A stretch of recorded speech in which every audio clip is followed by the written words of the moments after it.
Rod and his leadership for the city, in particular in working with the other jurisdictions on responding to Initiative 200. But he certainly deserves a lot of credit for what we have started. I think, as you will see, the consequences of Initiative 200 have been very disheartening, to say the least. The residents of Seattle and the elected officials have been strong supporters of affirmative action and the Women and Minority Business Enterprise programs. Consistent with those beliefs, the residents of Seattle and the elected officials were strong opponents to Initiative 200. Nonetheless, we've had to comply with the laws of the state of Washington, and since the beginning of 1999, we have essentially ended the WIMBY programs for state and locally funded programs.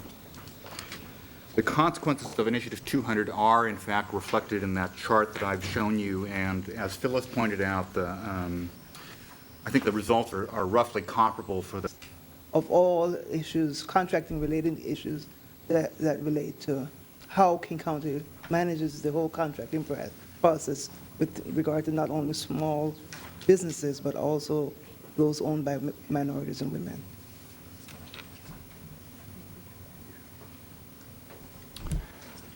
The boost ordinance, when it was adopted in August, was a result of this regional effort. And for the city of Seattle, the ordinance, when it was adopted, reflected that there were still administrative rules that needed to be put into place in order to make this effective. And we have been working with other city departments on how we can do so in a way that is, I think, both effective and I think administratively expedient to do. We have done that, and just a couple of weeks ago presented to the City Council again some amendments and the draft rules, and they were just passed, I believe, just last week. So we are hoping to begin application of the BOOST program initially to the very largest capital projects, because we feel that that is where there is the greatest opportunity to subcontract large dollar contracts. And we are hoping to begin that, within the next few weeks. Since I'm the new kid on the block, I got some catching up to do.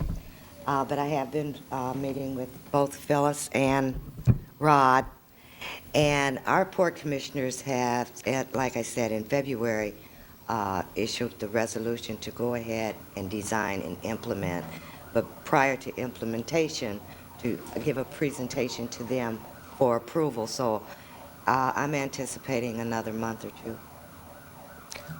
Okay, Mr. Ibarra, that sounds like there needs to be some follow-up, anyway, with the county and the port in terms of a more certain timetable. May I make a comment? It would seem to me that this consortium that exists is not as aggressive as the words that are being put forth in getting together, making sure that the details are worked out, and this BOOST program really becomes a reality. I understand that the different ordinances and the different wording have been put in place. The foundation is there. I'd like to see a much more aggressive, and I'll use the word that's been used having to do with MWBE recruitment. I'd like to see a much more aggressive stance and make it a priority item so that the details are worked out. It's important to understand that we're talking about also government entities that are accepting federal dollars, and I-200 does not, I repeat, does not in any way affect the federal set-asides and the federal requirements. That has to be very, very clear. And those federal dollars are flowing into the coffers of these government entities. So there is that great responsibility to make sure that this BOOST program works in addition to the need to fulfill those federal requirements.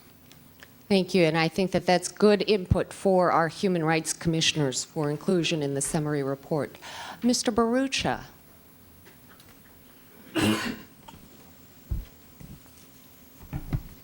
I'd like to go back to developing if the cost of land in Seattle would come down, but at the moment I'm a consultant to the industry. I'm engaged in dispute resolution and construction management, and I therefore have my ear to the ground, and I was very delighted to be on this committee and make a contribution from an industry perspective.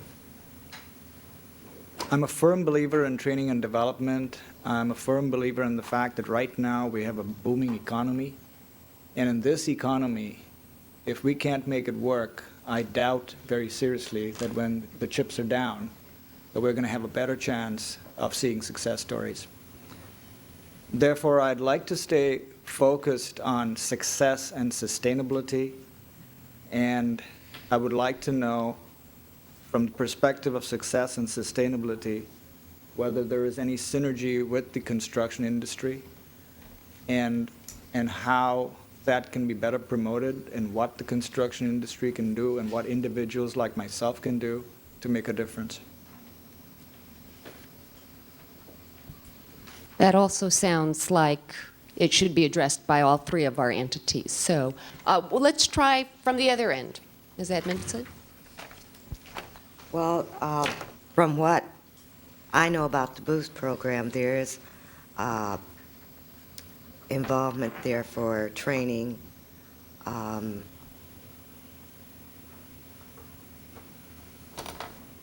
you know, our Contractors Resource Center is available, that type of thing.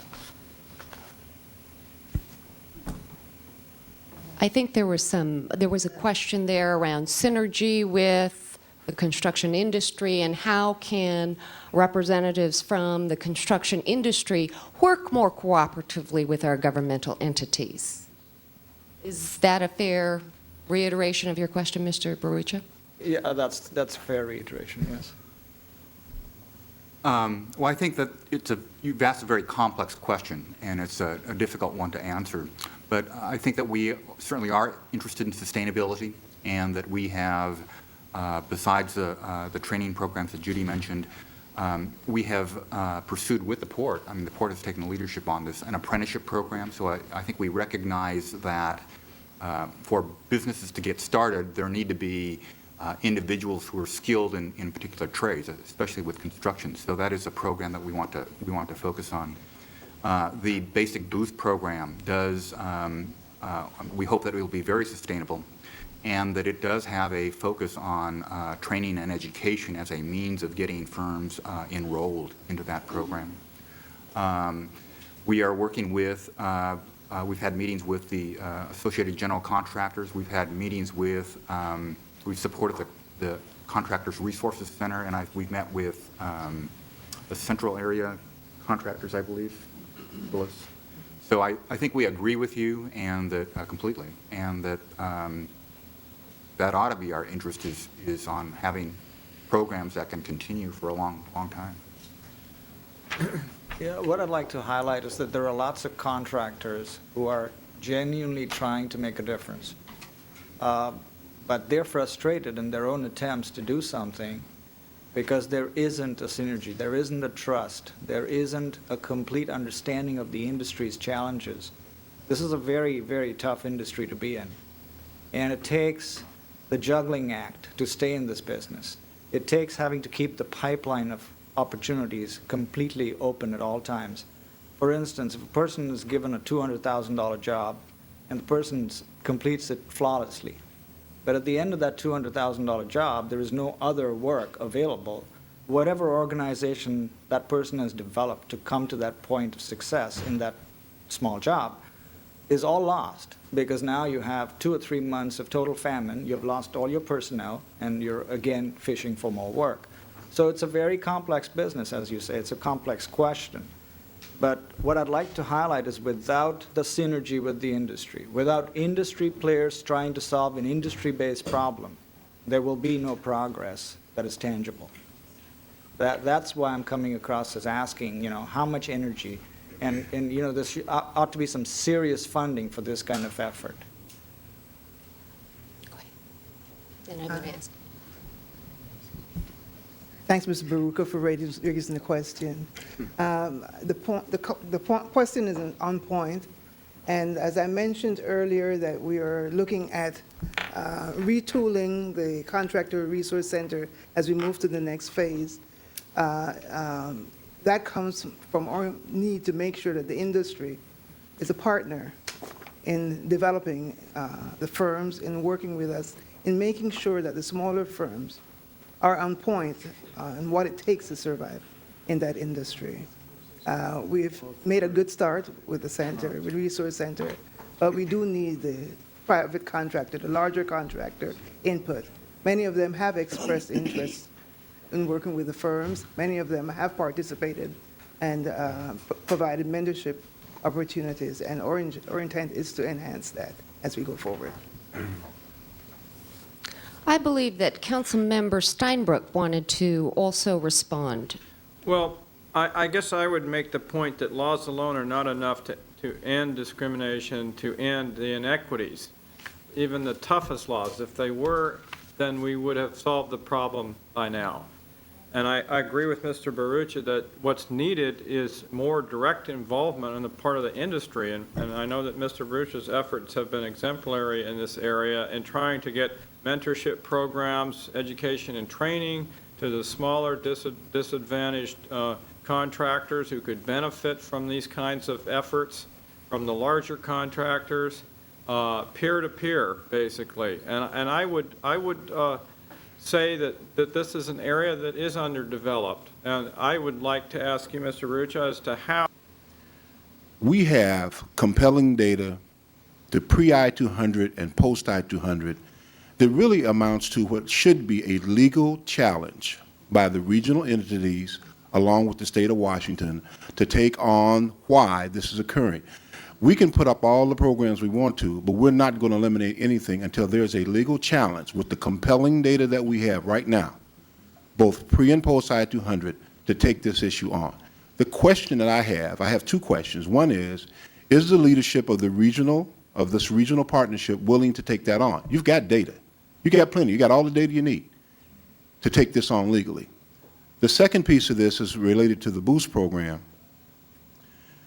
Have you thought about taking a piece of the private sector's relationship and bringing 4 or 5 minority vendors together to act as primes on one major contract? You've got a $68 million contract coming up here.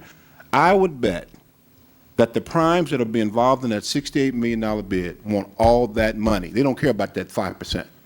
They want that money. They want all of the money. That's been the case all along.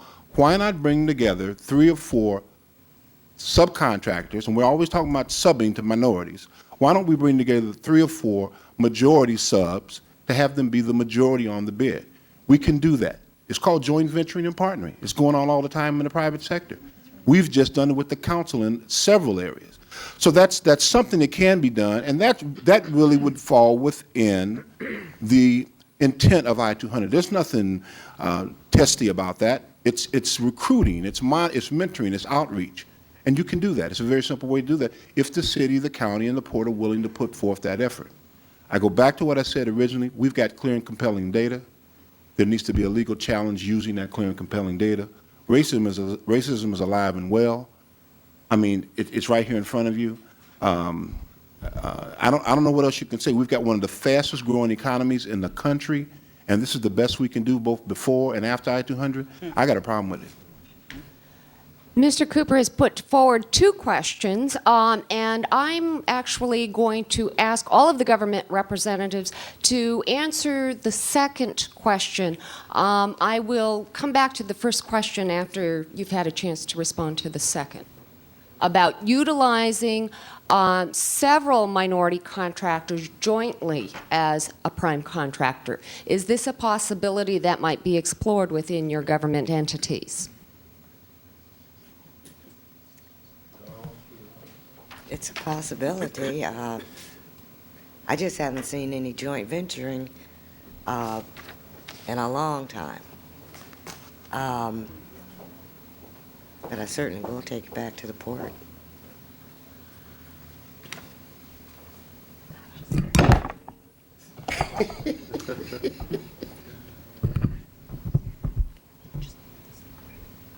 Commitments on TV now. I know. I guess I would ask if government should be a catalyst for organizing a joint venture or somehow creating that, or should it come from the industry itself? I mean, there's nothing today stopping subs from teaming up to strengthen their position for competing for the bid as a general. I'm quite familiar with those issues and those potentials, so. I mean, if that could happen, I think that that would be wonderful. As Councilmember Steinbrook mentioned, we have to, we're required by state law to have an open public bidding process. And as a part of that, I think we need to be distanced from the individual firms responding. But if there were a group of minority contractors responding to one of our bids and could win that contract, I mean, that would be wonderful. I don't know how we would, how we can, I think, still preserve objectivity and enable that to occur. I think that's why we've tried to support on a much smaller scale, like the Contracting Resources Center. But, I mean, that would be a wonderful thing to happen. Yeah, there's nothing in our rules that would preclude that from occurring if it's externally formed and comes forth on a bid for King County. It will be evaluated based on bidding rules that are in place. So it sounds to me like this kind of goes back to the dialogue that took place a little earlier around this table. This might be an avenue that can be explored whereby members of the WIMBY community can work collaboratively with city government to move forward on these types of ideas where if there's the initiative in our WIMBY community to come forward, it sounds like there's a willingness, at least on the part of the governmental entities, to look at this. I understood Mr. Cooper to ask, is this going to be a turn down automatic? But it sounds like you're willing to explore this idea. Now, on the other question Mr. Cooper asked, I would like to check in with Councilmember Steinbrook and not put any of our governmental representatives on the spot. Put me on the spot. Yeah, I'll put you on the spot. I'm sorry, that It comes with the happens job. every It sounds to me that Mr. Cooper is posing the question as to whether or not the city, the county, and the port would be willing to give consideration to moving forward with a lawsuit. It sounds, I have deflected this away from the staff here because I don't think that they could appropriately answer that. I think that that is something that perhaps the policymakers of the various governmental entities would have to respond to. Would you agree with that, Councilmember? Well, I haven't studied all of the information that's available. I would certainly welcome whatever you've got to show us to provide that basis, and I wouldn't dispute it either. And it's been very troubling to me, relatively new to the city government in the last 3 years, to have kept hearing excuses, reasons, what's happened with this disparity study, when's it coming out? And I've been perplexed by it, frankly. And then we had, in the interim, we had I-200, which then caused people to, rethink the purpose of this disparity study or its relevance post I-200. But what I hear you're saying is it's just as relevant today as it was before I-200, Right. that there was non-compliance. And I certainly cannot sit in judgment of that now without the facts. But I would, of course, be extremely concerned if there is strong evidence to demonstrate the non-compliance from a legal standpoint. That's about all I can say on that at this point. And I think that this is, again, good information for our Seattle Human Rights Commission to hear, and again, to incorporate it into the body of their summary report. We do have a little bit of time for our expert panel to maybe ask, depending on the length of the question, maybe one or two more questions before we do go to audience participation, audience Q&A. Angeline is raising her hand, and if you have a question that you would like to ask, please raise your hand, and Angeline will start developing a list so that we can get there. And I will now move back to our expert panel. Is there somebody who would like to ask another follow-up question in the remaining 6 minutes? Yeah, Mr. Ibarra? I'll make it very brief so you have your opportunity as well. Because we represent the private sector, we are your customers. And I clearly understand that those here in this room are my customers or potentially customers. One of the emphasis, which will lead into a question, is this. There are private sector initiatives that are performance-based, that are very successful in attaining very high level of minority business development and procurement. We've been concentrating on contracting, which I can very appreciate because those dollars are very big. But there's tremendous opportunity in procurement, in architectural and engineering, and concessions that have been identified in all manner of business opportunities. But I'd like to see, and I'd like to ask, if the government entities are willing to look at performance-based metrics so that those that are responsible for reaching those goals, and that means staff, that also means the elected officials, are willing to put those in place because they're out there. You don't have to reinvent the wheel, and they are extremely effective.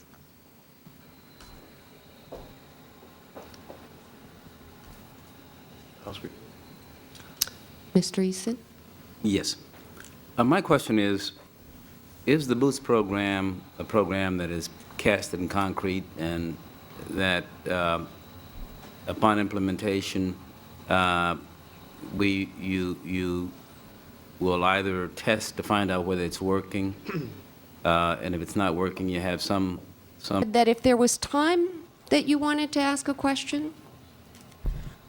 The question, in response to the Economic Justice Committee's request for information, the information provided to us by the city stated that WMBE utilization on construction contracts has dropped from 32.8% in January 97 to 15.2% presently. Consulting contracts show a drop from 28.4 to 9.8 in the same period. Do these figures represent actual WMBE utilizations, or are they projections made by contractors before the contract was awarded, and as such may not accurately reflect the utilization of WMBEs that actually occurred? Do these figures represent the actual WMBE attained on these projects or the promise to utilize WMBEs? My understanding is that this is, in fact, the actual data of the firms that were used. Oh, which period of time? The pre-I-200 information was, I believe, from 1997 through 1998, and or was it 96 through 90? 96 through 98. Yeah. And the post-I-200 is since January of 1999 to roughly the current period. It might be March of 2000. Does that answer your question, Yes, it Commissioner does. Cedeno? Thank you. The post does not show a full year of activity. The post Excuse, is a little bit more than a year, yes. that's okay. I was just going to ask you to speak into the mic so we could all hear. We also have with us Mr. J.J. Jones, who is also with the National Black Chamber of Commerce, and I understand you have a question. Sure do. Thank you. Thank you. First, I have a written comment, and I'd like for Eddie, if you would, pass it to the commissioners that they may have. I'm going to give one to Ms. Covington. My question is very simple.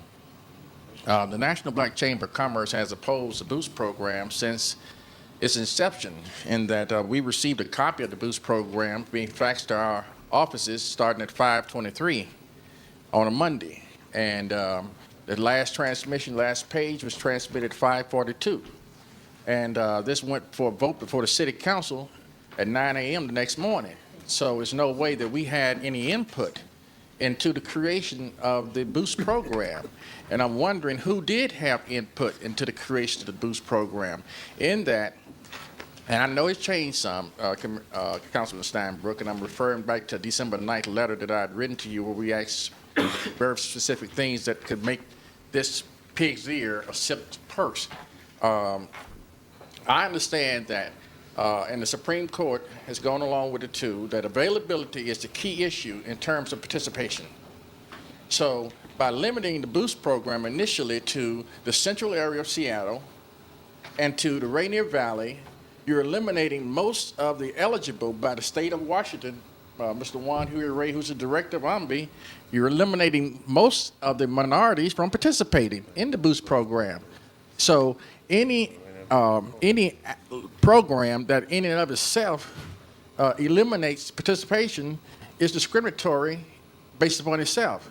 Now, we've had a chance, thank you to Ms. Phyllis Aline, to comment on the county's program, and we would like very much to be able to comment on to the ports program. But the question that I have is very simple, and this was raised to you in a letter of December the 9th. The Boost program ordinance should be amended to reflect its relationship to Title VI of the Civil Rights Act of 1964 and to read as follows. And can this be done? That the Boost program is amended to read an ordinance to implement and comply with Title VI of the United States Civil Rights Act of 1964, creating a program to promote the use of small, economically disadvantaged businesses and competing for consortium contracting opportunities. That's the question. With that, the Boost program falls under Title VI, and there's a federal requirement that it does not eliminate participation. Now, one last little note, and I'm off the floor. The Chamber of Commerce has a standing federal non-litigatory complaint against the City of Seattle, particular against Contracting Services Division, particularly, and I understand that's the division that's implementing the Boost program. Now, we're in constant contact with the Review and Coordination Section of the Justice Department. They're looking at everything that we're doing here. And right now, they know what we feel, that the Boost program, as it stands now for the city, is a farce. It's not going to reach its goals. And hopefully, the county and the port will make the necessary amendments so that we won't be excluded. But we want to know if that amendment could be made to make this program fall under this Civil Rights Act. Thank you.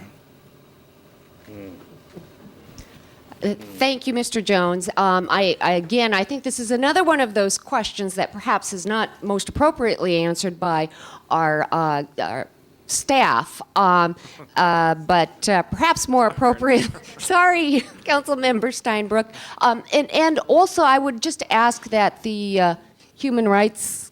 That the human rights commissioners take into consideration, because they will be issuing a summary report. This is something that they may very well address.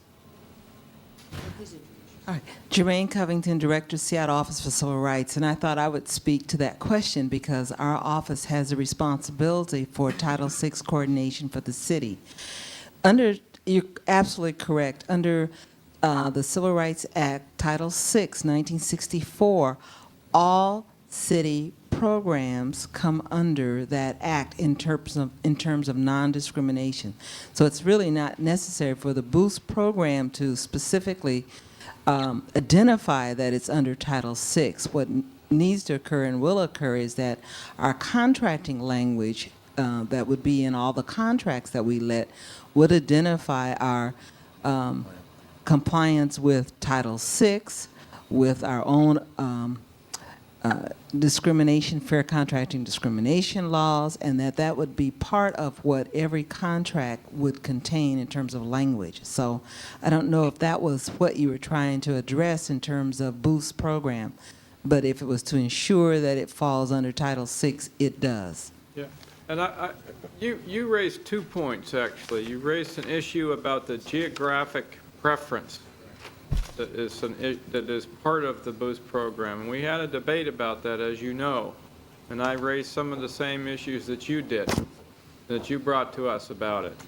So I think that there's genuine difference of opinion and interpretation as to how that will apply or what consequences it will have, because the language that is included there on geographic preference, which is not essential to participation in the Boost program. It is one of the criteria, but not an essential one. The point that you make that it's inherently discriminatory, I think there's very much a difference of opinion about that, because its intent was to be just the opposite. And I'm not able to judge that myself, but I did raise those issues before it was passed, and there was some modifying language that was amended to it.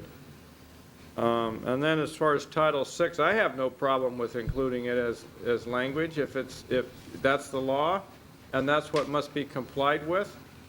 We did pass also a specific ordinance that requires non-discrimination on the part of the contractors that I think gets at part of that. So we already passed a law, a non-discrimination law, as part of the Boost program, as part of the effort, the post-200 effort. And it's my hope and belief that we'll enforce that.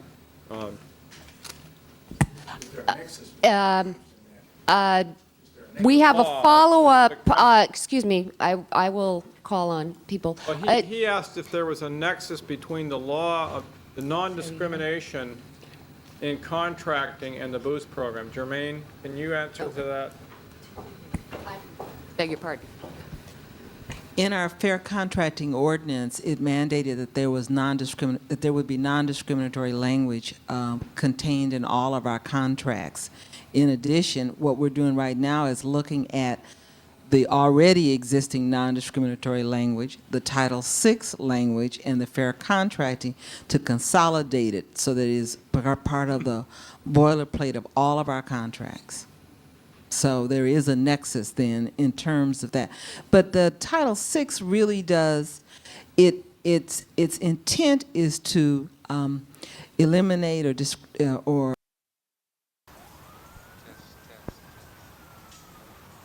You're bad. I think I'm past the point. Well, no. Okay, first, just for recording purposes, for records, let's have you say who you are and what you do. I'm David Town, and I'm the director of the Woodland Park Zoo in Seattle, Washington. Okay. How about a sentence, Dave, where you say, while most of my work is being the zoo director, I'm also our zoo's representative for the gorilla SSP. Okay. Being a zoo director of an institution such as Woodland Park Zoo is a very challenging and interesting job. It includes the wide range of management involvement, including budget, personnel, and so forth. But really one of the most challenging and interesting is that of participating in species survival program committees. I happen to serve as this institution's representative to the gorilla SSP, and in that capacity I meet with the various representatives from the other major institutions in the United States, and we discuss and debate and argue the future of the gorilla collection in the United States. Especially that last sentence is great, in one sentence if possible. In one sentence. You know I can't do that. You will before you get off this bench. I thought that's what you did in editing. Okay. Well, not only am I the director of this marvelous institution, but one of the more exciting and challenging jobs is being the representative on the institution's for the institution to the Species Survival Program Committee. In that, I want to redo that one, I screwed it up. Stop, I want the same thing, even crushed down a little more. Okay. Still wrong. Right. As part of my duties as the director of this marvelous institution, I represent the zoo and its gorilla collection on the Gorilla SSP Committee, which represents all of the institutions of the United States and the gorilla collection. Yes. Yes. Sounds good. Yep. All right. That and then the last sentence from the earlier run. All right. Have you extemporized. We have been successful in having births here, correct, David?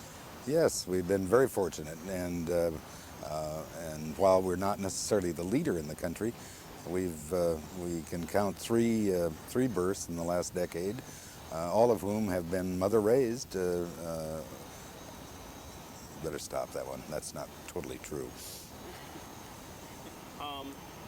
Maybe something like we have been. Okay. Go for it. Yes, we've had a very fortunate experience here at Woodland Park Zoo, and over the last decade we've had three healthy births, and have seen them grow up to be major contributors to the gorilla population in the United States. Yeah. Very nice. You're good at this. No, with this coaching, what more can I? Something about the babies that have been born here have been mostly mother. I can do that.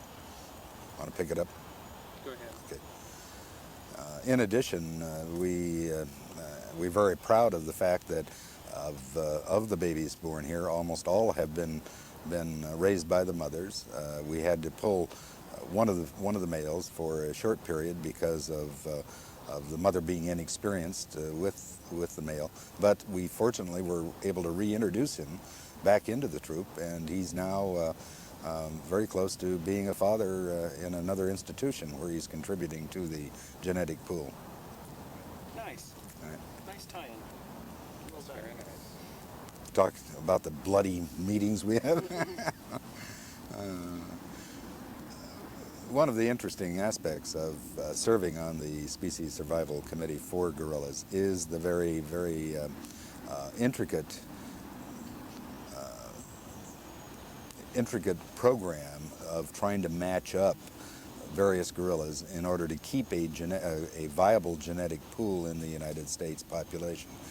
The interesting, I guess I liken it to computer dating or even Planned Parenthood, as bad as that is in some areas, that what we do is we really have to take a hard look at the entire population, at the characteristics of each animal, because these animals don't necessarily just pair up because they're male and female.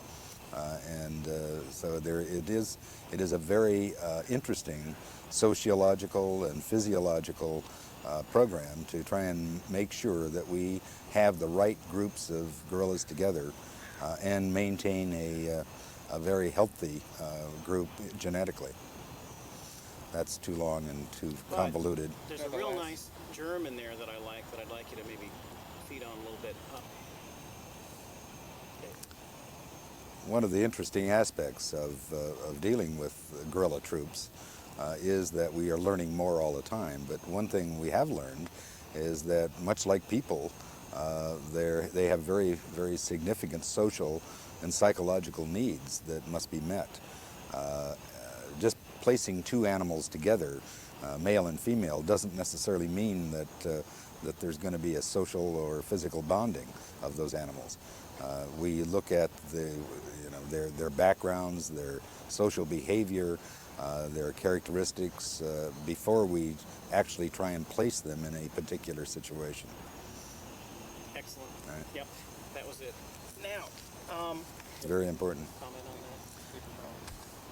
Go ahead. One of the hardest things of also participating in SSP, and when we agree to participate in the Gorilla SSP, we agree to pretty much follow the recommendations of the committee, which means that many of our animals who are born here and grow up here may have to be moved as they become overrepresented, or as they may not be able to propagate in our particular situation.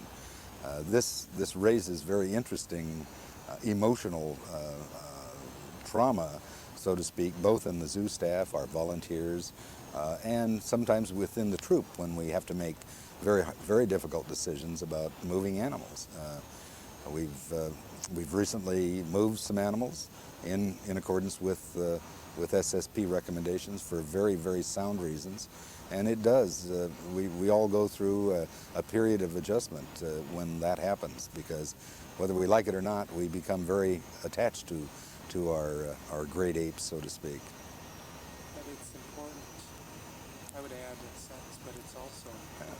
But it is vital that we move these animals if, in fact, No, yes, the camera. Hey, face. Having a lot of trouble with daylight versus bright dark light and stuff. It's one of the oldest cameras. I put it back into use by hooking it into the input because I needed one of the view in this direction. But it's going. Unfortunately.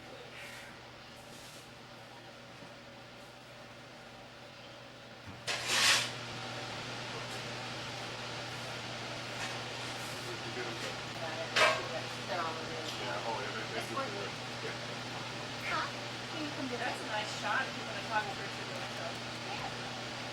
Yeah, come over. Baby's home. Wrapped up enough.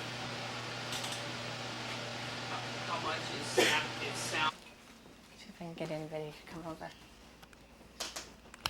Hey girls, wanna come visit? Wanna come visit? Come here. Well, come on. Well, good girls, come here. I'm Holly, come on. Hi, pretty girl. Come on. Oh, what's out here? Well, come on, faces. Come on. Yeah. Come on. You're a good girl. Come on, girls. Oh, that's a good girl. Oh, good girl. Hello, I need. Come on. Soup, Sharon, come in. Here, come in. Come on, pretty girl. Come on, pretty girl. Oh, you're such a pig. Oh. Ow. Not the fingers. Not the fingers. Mahali.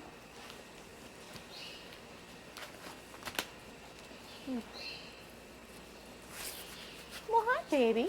Well, hello. Well, come here. You have alfalfa on your nose. Come on. Come on. Oh, there. Aren't you being brave? You're being very brave. Try a little bit. You want to try a little bit?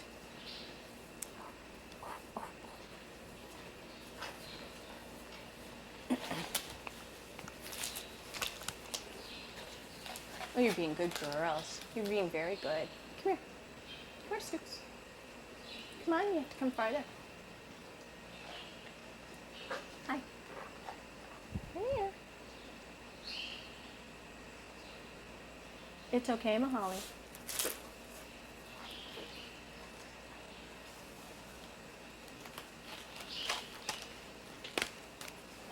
Come on, Soups.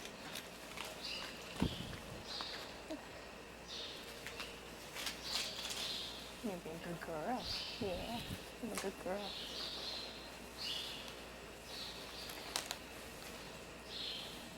You come back? Come on. Oh, Holly.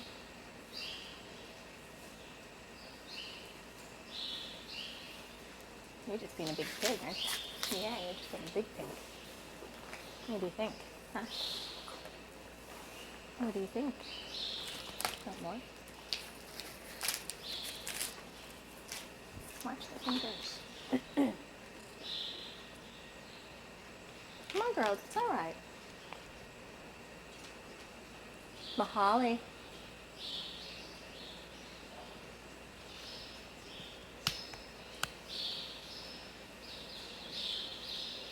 Come on, Mahali. Good girl. Hey, you. Hey, you. Yeah. Big face.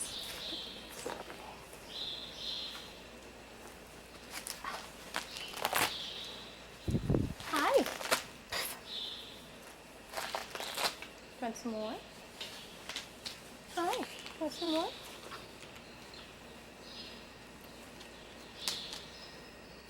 It's all right. You're being very good. Yeah, you're being very good. Yeah, good girl.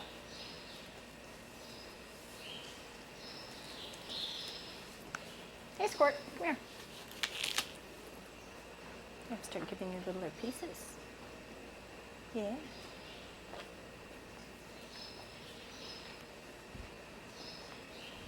Yeah, it's all right.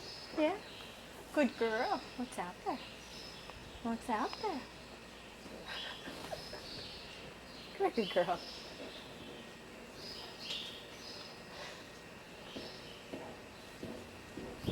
It's okay, Molly. Hey. Oh, it's all right. You're okay. You're okay. Hey, baby. Hey, baby. Can you come over here? Hey, you. Come here. You want to come visit? You come visit? Huh? Come here. Come on, baby. Come on, clunk. Fine. You're fine. Or you just want this?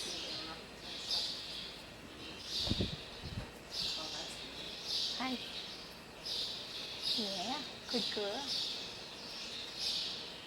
Baby, you gonna come over here? Hi. You gonna come over? Come on. You're a good girl. Yeah, you're a good girl. Want some? Come here. What do you think? What do you think? What's happening, huh? What's happening? You don't care. You're just a pig, aren't you? Yeah. You're just a big pig. You're a good girl.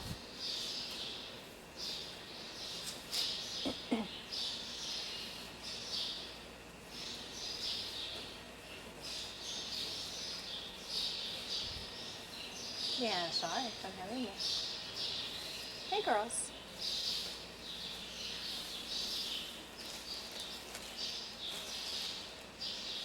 What do you think, Mahali? Are you gonna come over?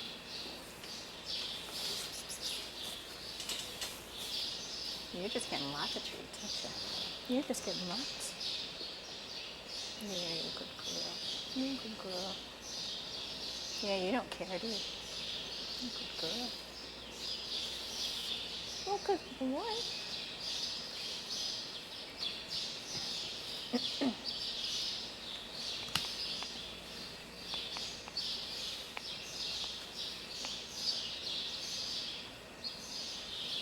I'm home. You're watching, aren't you? You're being a good girl. Yeah, you're being a good girl.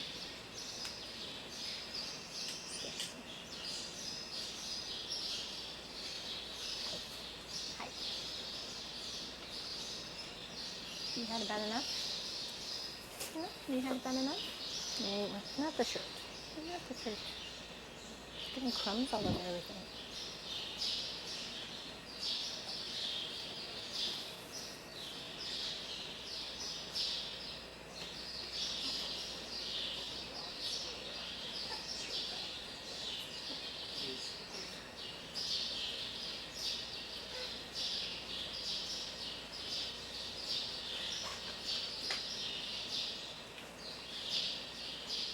Hey, baby.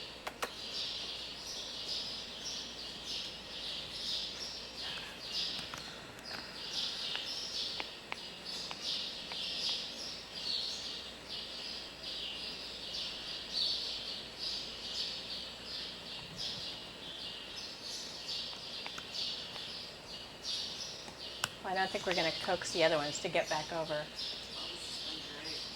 Yeah, have a face. We were talking, the weather's gotten nice enough, we can go ahead and try to put them out in the corral if you want to get any.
Well, good morning. Want to welcome everyone here today. You're all welcome. There are plenty of seats here. One of the priorities that I've had as mayor has been to return to basic services. And one of the pieces of basic service, I think, is communication. How does the city government make sure that it communicates well with its citizens, listens well, is easy to understand, and particularly is easy to access? And we've made some progress. We've launched 684 CITY. We've added Saturday hours to some of our neighborhood service centers and evening hours at others, so people can do business with the city at times that are convenient for them, not on the city's time. Today, and I'm very pleased to be joined by Councilmember Jim Compton, and members of the Seattle Commission on Electronic Communication to give a preview of some changes that we're going to make, some improvements in the city's use of two of the most powerful communications tools ever invented, the internet and television. We're going to give you a preview of what you can expect to be launched in the fall. It's a little bit like network television telling you about the new fall lineup. People have very busy lives. They need to find ways to participate with their government that does not necessarily take place on government's time, but rather suits the citizens' needs and desires. With new technology, you don't need to come downtown in order to participate in your government. You can do it from home in your slippers. Government should adopt your schedule, not the other way around. And the city is moving in that direction. And because the budget is tight, we're going to do it within existing resources. On the TV channel, new network news programs will begin this summer. On the web, live streaming of council meetings will begin again this summer. And this fall, we're going to combine television and web programming and launch an MSNBC-style service, complete with interactive polling, live broadcasts from neighborhoods or community meetings, and live online discussion during council meetings. I want to acknowledge the leadership of Councilmember Jim Compton in this effort. A year ago this month, Councilmember Compton and former Mayor Schell brought together the commission and asked them to advise the city on directions for the future. I'm going to ask Jim to talk a little bit about the history of how this happened and where we're going in the future. Councilmember? Well, this is a thrill for me, and this was not an ordinary bunch of people we brought together. These are some of the best and brightest that we could find in this community. And without getting too carried away, this is some of the most important work we will ever do in City Hall. It's the challenge we have is how do we overcome people's alienation from government, and how do we deal with their growing indifference and their contempt in some cases for institutions and for the political process. You know, I always, in talking to students, I use the quote from Vladimir Ilyich Lenin, who said that information is power, and that the first thing you do is take over the radio station. Literally, in the revolution, the first thing you do is take over the radio station.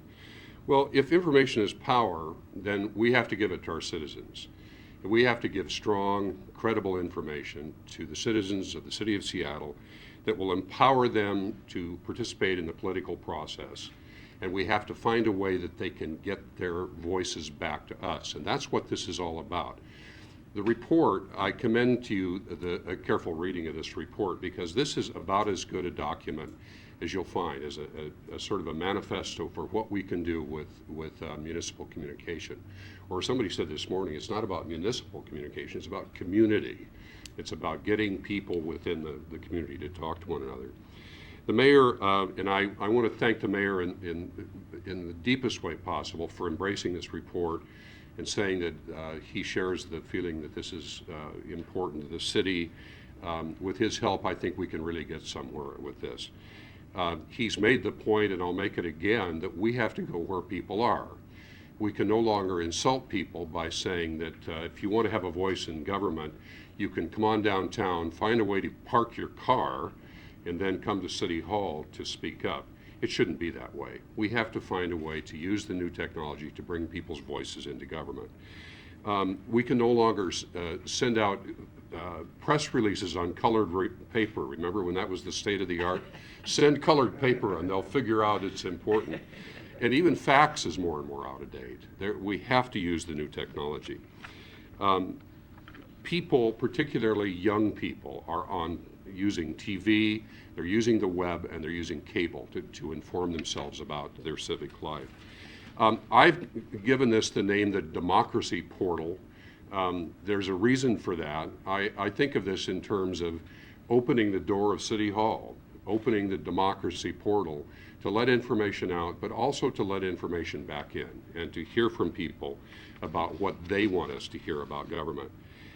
This isn't simply about putting money into TV or into the web on the part of the city of Seattle. These are times in which we as a friend of mine likes to say, we don't have two nickels to rub together in City Hall. But it is about putting new ideas into the way we communicate. And we need a technical upgrade for sure, but more than that, we need an ideas upgrade that says we will rethink the way we do things and use the existing resources to communicate much more effectively. Without going on too much farther, interactivity is the name of the game. To allow people to speak to City Hall through their television set and the set-top box and through the web. We have to find ways to do that. We have to steal the best techniques from commercial TV. That's branding. They have to know where to go to find stuff. They have to know that high production values will prevail. I always say that the City Council currently looks like it's broadcasting from a mortuary, and it shouldn't take too much to fix that. We have to give them interesting programming. There has to be a reason to go there.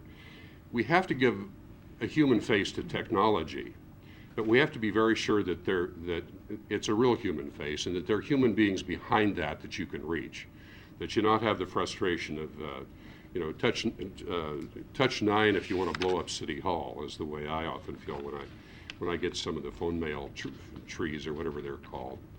So let me thank the Commission for its extraordinary work. Steve Clifford, who, yes, was my former boss, but I think he kept everybody on time and on schedule and on task. The Cocker Fennessy firm, the consultants, did a superb job, I think, of keeping us working. And look at the people participating: Town Hall, Microsoft, Real Networks. This was it was a bang-up bunch of people, and I can't thank you enough for all your hard work. Thank you. Thank you, Councilmember. Councilmember Compton knows a little bit about the media and broadcasting and journalism, and I think brought a particular vision to this process, so thank you. The chairman of the commission, Steve Clifford, isn't with us today. He's in New York City, but I want to thank all the commission members, a number of whom are with us today for their work, and I'd like to introduce two of the members who are going to talk a little bit about what the commission did and where we're headed with this. Bill Kazarba is Executive News Director of Northwest Cable News, and David Brewster, who's Executive Director of Town Hall. Welcome, and come on forward.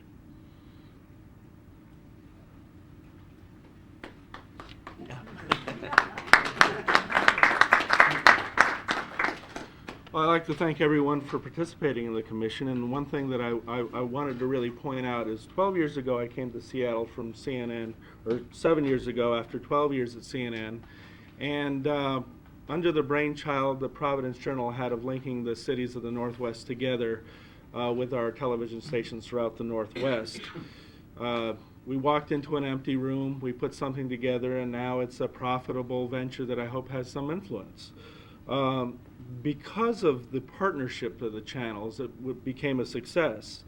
3 years ago, Belo, who bought the company, decided that the internet was an important part of the process, and decided to invest in it. And over the 3-year period, King5.com has become the #1 news website in America for a website connected with a television station. When I became part of this commission, was honored to do so, what I saw was a group of people that were way ahead of any of the industry leaders that I had worked with.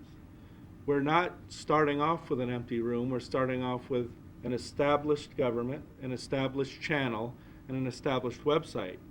And what I think is exciting about this process is now it's time to take it to the next level. And I think that you've gotten the very best and the brightest to suggest of where that's going to go, and you're going to see the result of that. And you're going to see the synergy of having government and people work together, because what's been missing in government in a lot of ways has been the two-way street. So